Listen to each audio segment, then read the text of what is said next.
New York Times, for the love of God, if you can't hire someone who actually knows video games, the gaming landscape, well, stop writing these asinine opinions about video games that make absolutely no sense. I don't believe this is the first offense either. Some of you may have heard about this article. In Elden Ring, the struggle feels real. The video game evokes the hardship and disappointment of the pandemic, but also the hope of human communion. So this article tries to, I don't even know what point it's really trying to make, but plenty of people are baffled by it, enough so that it's spread far and wide across social media, with a number of journalists, even gaming journalists, speaking out. On top of the fact that this article is really reaching and trying to say that Elden Ring is basically the pandemic or something, there's also just so many inaccuracies and misunderstandings surrounding just video game sales and what drove sales for Elden Ring. There's also this other article from CoinDesk that I'll get to in a bit that tries to link Elden Ring to Bitcoin, believe it or not. So yeah, let's just dive right into these rather, I don't know, dumb articles that are being mocked rather viciously online. So first, let's begin with this article from the New York Times. It begins by noting how when many of us were in lockdown and baking mediocre sourdough, we played Animal Crossing. This year, we're playing Elden Ring, a ruthlessly difficult game that gets only harder the more you play it. That about sums up what it's been like to live in a pandemic. I actually don't think Elden Ring gets harder as you go along, because you can, through character progression, overlevel yourself, or you can use all the tools available to you, be it the summoning spirits and whatnot, all of the different weapons and spells. There are ways to mitigate the difficulty. And then the part about how the game getting more difficult, which, isn't necessarily true. Certain bosses are more difficult in later areas, but, that's about it. In terms of the pandemic being like that now, also not true. Things have gotten better. Vaccinations have gotten out there, and things feel more normal than they did at the start of all of this. We know more about the disease. We have sort of adapted, and we're slowly but surely weathering through it. It's not over, but things are getting easier. So both of these points are moot. It can be physically, emotionally, and psychologically draining during a pandemic, and that way, I understand it can be more difficult, but we are adapting, so it's just a very strange point to make. This article also brings up Animal Crossing and Elden Ring in relation to COVID, and this is going to eventually delve into a point about the effect of the pandemic on the success of games. Look, video game sales have definitely been boosted by the pandemic because people are locked in more and they need entertainment.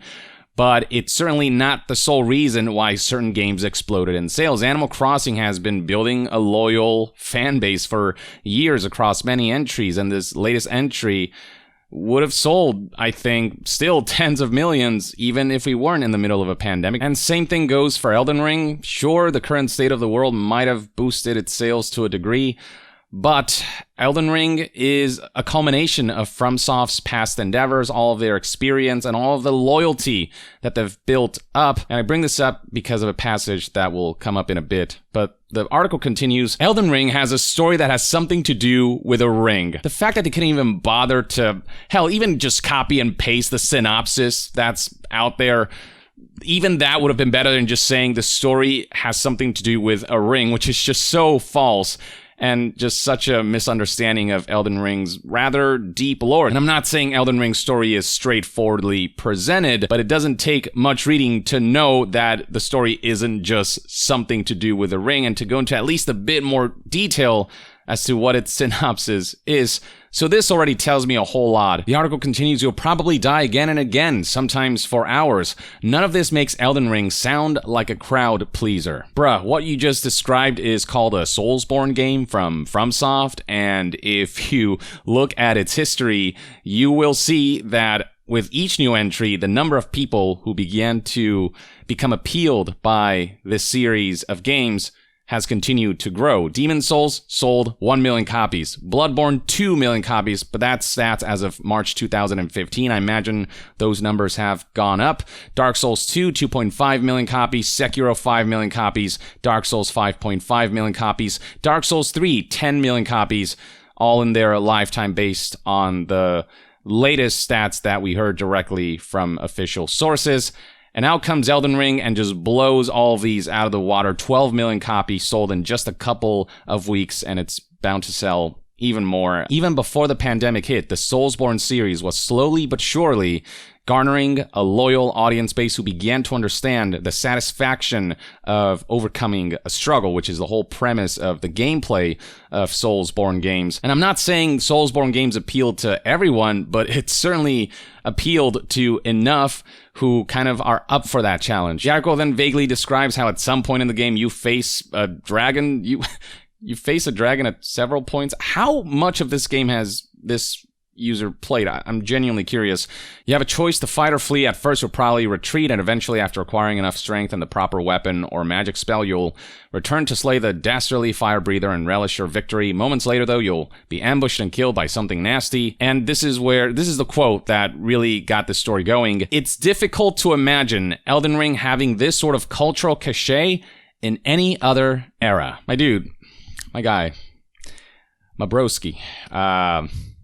Let me show you the sales numbers again. Look at the increase in sales numbers with each new entry. It's just what happens when a company keeps releasing good games and people become more and more aware of their games, their style, their unique identity. I'll say again, maybe numbers would have been slightly less if we weren't in such a locked down environment. But if you think Elden Ring still wouldn't have done gangbusters and you attribute its success only to the pandemic, then you are blind to the industry, to the conversation surrounding this game, to the amazing feats that it accomplishes, to the conversations that keep happening across social media, both in terms of memes and in terms of just crazy gameplay moments, difficult encounters that have led to some almost giving up, but then coming out triumphantly at the end of the tunnel. And it's this very communal aspect that has spread the word of Elden Ring far and wide, and I think that's in large part why so many people are buying it. They're like, what is this thing everyone's talking about that they say is so amazing? Why is it so amazing? And then they experience it and they realize, well, damn, there's definitely something here for me. Again, maybe not everyone, but certainly plenty of people, given that Elden Ring is doing Call of Duty numbers, essentially. The article unfortunately continues. In year 3 of the pandemic, as vaccination rates have risen and hospitalization cases have dipped in some areas, offices, schools, and restaurants have reopened. To many Americans, the dragon has been slain. Yet in other parts of the world, a new variant of the corona is driving another wave, and in New York, cases are beginning to climb again as some of us let our guard down to have some semblance of a normal life. We're bracing ourselves for that stupid bird around the corner that still might kill us. Our half-learned... My brain, sorry, I'm just so confused. What is the point you're trying to make?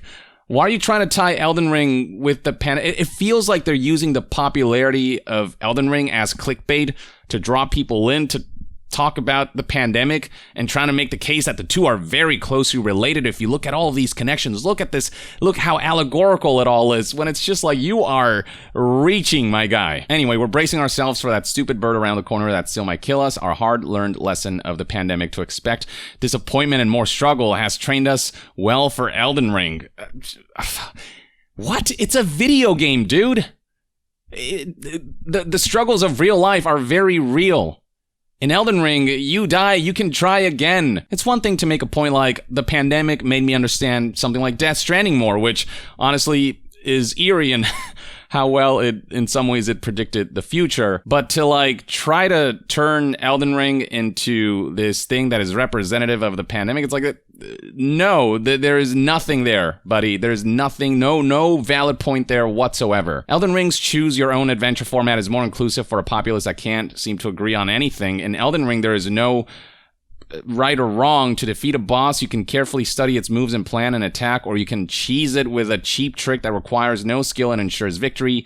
Either way, a win is a win. Such a flexible game may resonate with players worldwide and bring them together in a time when people are choosing their own truth about masks, shots, and information they read online in general. What are you trying to say? I mean, I guess there's some comparison to be made in that there are some, get good crowds who are like, oh, you shouldn't use the Mimic, you shouldn't use spirit summons, you shouldn't use spells, and try to tell people how to play games, and like there's some disagreements there, but Okay, what does that have to do with the misinformation that's spreading online and all these things? It just feels like a whole lot of BS from like a student essay that procrastinated up until the last minute and then realized, oh crap, I have an essay to write, I better make up some bullshit. But then at the end he says, oh man, Elden Ring, by the time I finished it, I didn't come out of the game feeling more anxious or pessimistic. I ended up making plans with friends I hadn't seen in 2 years. So just like how with Elden Ring, there's hope. There's hope for the world. Is that the message? From a lack of a clear point to connections that don't exist to downright ignorant statements like it's difficult to imagine Elden Ring having this sort of cultural cachet in any other era. This just feels like such a low effort article, and it's published on the New York Times, which has plenty of viewers. Something else that threw me off, why are you presenting screenshots by taking a picture of your TV? Your console has a built-in screenshot functionality. It's not difficult at all to capture footage and screenshots of your game using a camera pointing at a TV. Okay. This feels harder to set up. You have to actually set up a tripod and a camera, whereas, with how you would actually do it, it'd be really easy to just press a couple buttons and just start recording internally. Whatever, that's besides the point. As for what people have been saying about this, here we have Chris Plant, EIC and co-founder, Polygon co-host, etc. He criticized this much more gently than I did. He said the New York Times published another messy video game story. Yes, another. I don't want to dunk on the writer, so I'll list a few things the paper could do right now for a little investment to dramatically improve its coverage. I doubt they'll take these tips, but hey, at least it's out there. Number 1, assign ownership of games coverage to a single desk, ideally Arts. Right now, it's a hot potato between Arts, Tech, Business, Style, NYT Magazine, and whoever else wants to take a stab. Each desk is doing formats foreign to their desk, like this semi-art review in Tech. Indeed, if you look at the New York Times article, you'll see that this is a tech fix, but there's nothing technology related here. Like, they're not talking about the technology of Elden Ring, they're talking about Elden Ring in relation to the pandemic, which is, Elden Ring obviously runs on technology, but the topic of this essay really isn't tech related, so I'm confused as to why it's in the tech section. Number 2, contract writers with experience covering games is probably the most important point. I get that hiring editors is expensive and intimidating, but freelancers exist and the talent pool has never been wider and deeper. Assigning stories to provide people with experience is already a best practice for every other beat.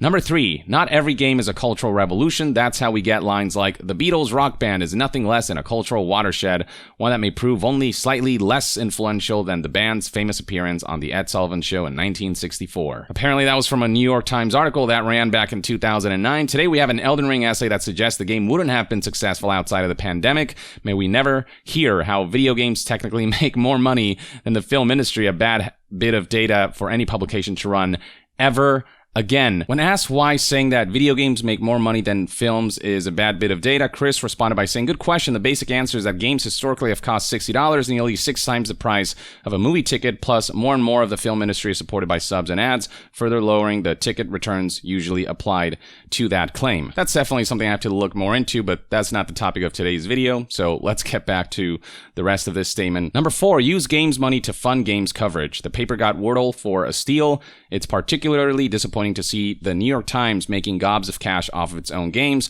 while still raising its nose at coverage of the industry and its audience. That can change at minimal cost. I still haven't tried Wordle, actually, but I know it's spread far and wide. So, yeah, please. I mean, with the money you're generating from that game, I'm sure you can more than cover the cost of proper video game coverage. Last but not least, Chris concluded with bonus final thing, a few biz reasons to make this tiny investment. Ad folks finally get games and will spend money. New York Times leadership want a younger, more diverse audience. Games editors will also save you from humiliating crypto VR metaverse coverage. Plenty of people have been responding to Chris's Twitter thread, like Imran Khan here, who is a news editor at Fanbyte Media and covers video games, formerly Game Informer and whatnot. He said, I clicked this thinking this can't be that bad, but also why is every embed someone filming their TV? Yeah, you're not alone there. Scrolling down, we got Chad here who said, I'm dumbfounded by their assumption that the highly anticipated new IP from a director studio with an unfailing track record and an audience who eagerly watch in-depth lore analysis videos in the millions would not be successful outside of a pandemic. Thank you. Truth be told, I would find an article going into detail the relationship between lore analysis, authors, game devs, and fans to be way more interesting, sure, if it's properly executed. I'm not the only one confused about why everything has to be connected to the pandemic. Why can't this game just be difficult and great? Why must it be tied to the struggles of the... Seems to me like it's clickbait, and Heaven brings up a similar point. It's natural for editors to want to broaden a story and connect something to a larger idea or event because I think there's a notion that it draws a greater potential audience, but in this case, it doesn't create a strong story. Yeah. Attracting a lot of people for the wrong reasons is not a good idea. Sure, maybe more eyes are on your article, but they're all laughing at you. Next up, we got this tweet by Jita Jackson from Motherboard, who said, I don't want to dunk on this writer because clearly this is an editorial issue, but truly this reads like a poorly researched college essay. There's a whole world of video game reporting and criticism that the Times should actually give a crap about. Here we have another tweet by Cyan Maher from The Guardian. Hold the frickin' phone. Is this a photo of Elden Ring on TV? Does the NYT not know about capture buttons? I'm wondering the same thing. If the person who did this coverage doesn't even know about the capture button, should they be really covering games, critically? Do they know enough about games to actually offer valuable information? Sign then said, aside from that, the story is really weird. It reads as if it's been put together based on a bunch of tweets about Elden Ring as opposed to being written from a place of experience after having played it. Probably not the writer's fault, though. Definitely editorial. Yeah, I definitely didn't get the impression that this individual played too much of the game, especially with a story summary of it's like about a ring or something. What? Okay. Here's one more tweet criticizing this New York Times article for good measure. Diego Nicolas Arguello, he's a featured contributor at Fanbyte Media. He said, I've lost count of how many new writers I've met in the past few years. There's literally no shortage of talent out there. Commission hire folks who actually know what they're talking about, and you won't ever have to publish stuff like this again. That's the thing. New York Times has the means, the manpower, the funds to create a proper video games editorial section in their organization, but they're just not putting in the effort and just giving out these stories to whoever, willy-nilly, who have no idea what they're talking about. All right, next up, we got this CoinDesk article. CoinDesk is a news site specializing in cryptocurrency, so of course they would try to promote it by linking Elden Ring, the most anti-cryptocurrency, microtransactions, monetization, BS, you name it, to Bitcoin and cryptocurrency. Elden Ring's creator spent more than a decade bombarded by critics who didn't understand. They didn't flinch. And neither should crypto builders tempted by the siren song of mass appeal. Great segue there, bruh. Here's the unfortunate article in question. Opinion: Elden Ring has outlasted its critics, and so will Bitcoin. From Software never bowed to misguided attacks on its Souls games. That purity of vision has made them legends. What? Let me just take a look at Metacritic real quick. Okay, Elden Ring, 96 Metascore. Sekiro Shadows Die Twice, 90 Metascore. Dark Souls 3, 89 Metascore. Bloodborne, 92 Metascore. Dark Souls 2, 91 Metascore. Dark Souls, 89 Metascore. Demon Souls, 89 Metascore. And that's not even counting the remasters and the remakes and all that. That's not to say that there haven't been criticisms surrounding the game, but generally it's not like people are saying these games shouldn't be allowed to exist and they're harming the landscape. It's just not for some people. To relate a currency where, scams and theft and all these things are rampant when it comes to the cryptocurrency, NFT, all that crap's landscape. From Software's endeavors, they're just video games that have no consequence, no financial consequence whatsoever. Relating a video game experience, an art form, to the experience of currency and trying to say the same way Elden Ring has been glorified, despite some skepticisms, Bitcoin should be glorified in a similar manner as if these are in any way, shape, or form related. The article admits, welcome to the most cringy of all op-eds, a labored comparison between the infinite complexity of reality and a piece of pop culture, in this case between cryptocurrency and Elden Ring. Admitting this article is cringe doesn't absolve you from the fact that this article, you made it public and people are definitely going to laugh at it. Oh, it gets worse. The parallels between crypto and the Souls games are hard to turn away from, declares this writer. It's one thing to be like, let me make my point. It's another thing to be like, y'all must see what I'm seeing. It's like apples and apples we're comparing here. I don't see it. And most people don't either, buddy. The two epic projects even launched almost simultaneously. Bitcoin Genesis block mined in January of 2009. Demon Souls released in Japan in February of 2009. This would be a statement you'd find in a poorly written college essay whose writer procrastinated until the last minute and had to come up with some BS to try to make the essay have some semblance of legitimacy. Bruh, do you know how many games came out in 2009? For you to say that, well, they released around the same time, so already we have a connection here, as if that has anything to do with whatever asinine connection you're making between a video game, Elden Ring, and a digital currency. The article continues, my main points, though, have to do with creativity, purity of vision, accessibility, and community. The Souls games like Crypto arrived and thrived over a period when the creative and ideological bankruptcy of the competition was becoming too obvious to ignore. Bitcoin had the 2008 financial crisis and later rising anxiety about data harvesting by Web2 operations as useful examples of its enemies' malicious intentions and failed ideas. The Souls games quietly stood athwart the trend towards hyper-slick and user-friendly but lifeless AAA games like Call of Duty, and particularly mind-numbing and cookie-cutter open-world games like Ubisoft's Assassin's Creed series. That's a comparison that's more apt. But this whole notion of creativity, purity of vision, discussing Bitcoin and cryptocurrency as if it were a form of art rather than just a development in ways currency is traded, they're, again, reaching for the stars. And then it notes that just like how Elden Ring's hyper success came through trial and error and a process of building and experimenting, and how there are people who denounce its existence. I mean, if there were, I don't think it was to a degree that anyone really noticed, because I've never heard anyone say, I wish these games didn't exist. I've just heard people say this stuff's not for me. But yeah, what this cryptocurrency shill of an article is trying to say is just like how Elden Ring eventually became successful through experimentation, cryptocurrency will one day become that. And look, I'm not here to predict the future, but Elden Ring is something that's meant to bring people satisfaction and fun and that sense of hell yeah after a long struggle. Bitcoin is just, we're weighing what are the pros and cons of this currency, of cryptocurrency as a whole. This article acts like they struck gold with this point. Again, this whole notion of hyper success achieved through the process of building and experimenting. Sound familiar? Bitcoin, cryptocurrency, everyone. We should treat it the same way. We should welcome it with open arms, just like we welcomed Elden Ring with open arms. This is yet another article that's tying the Elden Ring name to something completely unrelated because they know it'll draw an audience. It's straight up just clickbait. This is an article that's desperately trying to convince people, guys, there's nothing wrong with cryptocurrency. It's just misunderstood. The article says, in gaming as in crypto, of course, these critics were lashing out from a sense of vulnerability and fear.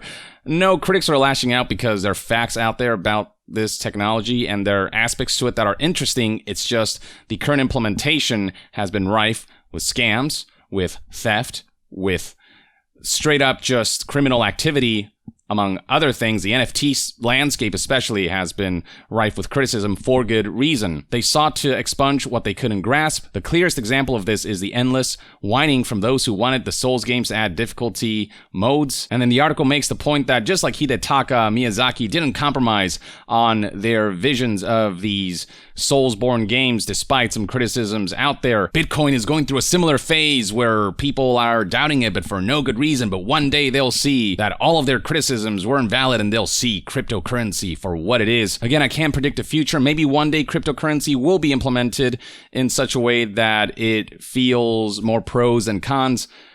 So when that happens, sure, maybe it'll become more accepted and less criticized, but for now, there are plenty of things to criticize about this speculative landscape that has been rife with shady elements. The article concludes with other projects, including but not limited to Bitcoin, have instead pursued their own clear vision. They have succeeded long-term not by giving the masses what they think they want, by creating something nobody knew they needed until it appeared. They've stubbornly refused to listen to the sane, reasonable objections of people who don't see the big picture. Let's check out what people have been saying about this. Scrolling down here already, we got a top comment with 1,000 likes. Bitcoin is in fact a lot like the Tree picture in that its cultish followers hawk it as a liberating new order when it is in truth truth, a parasitic entity puppeteered by larger forces, and everyone hates it and wants to burn it down. In just one tweet, this guy made a far better essay than the entirety of that article, so well done, good sir. Somebody else raised my point. Elden Ring's creators spent more than a decade bombarded by critics who didn't understand.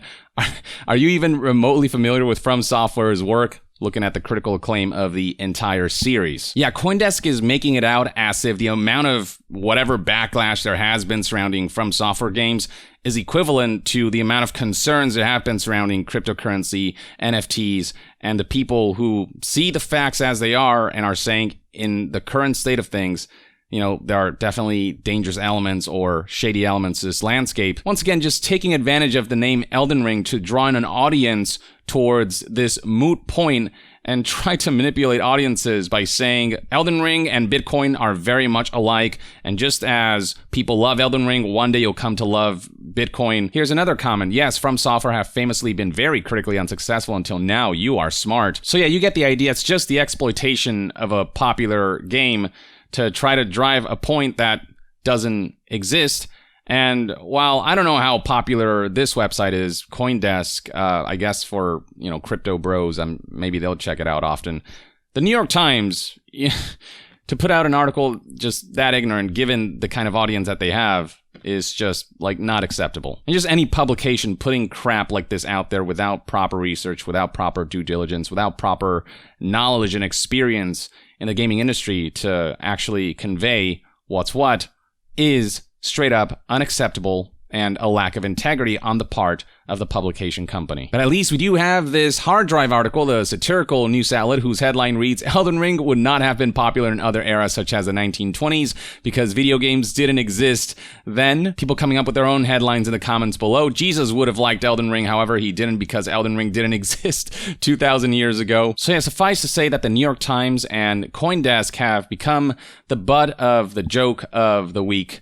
Some of the most poorly written articles, some of the least substantial reads, and just straight up some of the most flagrantly manipulative points. And calling these points is an overstatement. So yeah, I don't know, I just felt it was worth bringing up given that there's been plenty of discussion surrounding them. And this is one man's take. I am baffled, I am confused, and I am entertained by the absurdity of these loose, very loose threads. The level to which they're reaching for the sun. But yeah, let me know in the comments below what your thoughts and opinions are on the two articles we looked at and people's takes on them.